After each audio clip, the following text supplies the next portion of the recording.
கிராமத்து பாணியில் சொல்லணும்னா, நேற்று பெய்த மழையில் இன்றைக்கு பிழைக்கிற காளானை போல பல கட்சிகள் பிறக்கிறது.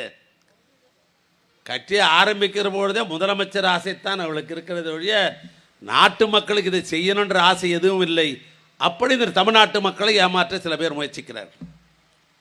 நான் அவர்களுக்கும் சேர்த்து சொல்லுகிறேன், தமிழர்கள் ஒன்றும் இழிச்சவாய்கள் அல்ல. யார் நல்லவர்கள் யார் கெட்டவர்கள் அறிந்தவர்கள் தமிழ் மக்கள். தமிழ் மக்களை பற்றி புரிஞ்சுங்க. நாடாளுமன்றத்துக்கு யாருக்கு ஓட்டு போடணும், சட்டமன்றத்துக்கு யார் ஓட்டு போடணும், இந்த உள்ளாட்சி தேர்தல் பாரு, அதுவும் கிராமத்தில் நடக்கிற உள்ளாட்சி தேர்தல். இந்த கிராமத்தில் வார்டுன்னு ஒன்று இருக்கும், கிராமத்தில் ஊராட்சியில் வார்டு உறுப்பினர் ஒன்று இருக்கும். அது பூசணிக்காவும் புடலங்காவில் நிற்பான். அந்த பூசணிக்காவும் விட்டு வைக்க மாட்டான் நம்ம வாக்காளர்கள்.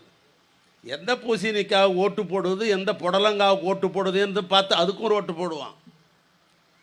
வார்டுக்கு ஓட்டுக்கு போன அடுத்தது என்ன, ஊராட்சி மன்றத்தில் யார் நின்றிருக்கிறார், அவர் எந்த சின்னத்தில் நின்றிருக்கிறார், மேற்கால் தெருவா கிழக்கால் தெருவா, நமக்கு வேண்டியவரா ஊருக்கு நல்லது செய்வரா பார்த்து அதுக்கு ஒரு ஓட்டும் போடுவார்கள். அதையும் தாண்டி 5000 ஓட்டு, ஒன்றிய குழு தலைவர் என்கிற ஒரு தேர்தல் 5000 ஓட்டு. அந்த 5000க்கு யாருக்கு ஓட்டு போட்டால் ஒன்றிய குழு தலைவர் வருவார்கள் என்று பார்த்து அதற்கும் ஓட்டு போடுவார்கள். அதுக்கு அடுத்தபடியாக 50,000 ஓட்டு மாவட்ட ஊராட்சி குழு உறுப்பினர் ஒன்று, அதுக்கு யார் போட்டால் மாவட்ட ஊராட்சி தலைவர் தேர்ந்தெடுக்க முடியும் என்று அதுக்கும் ஓட்டு.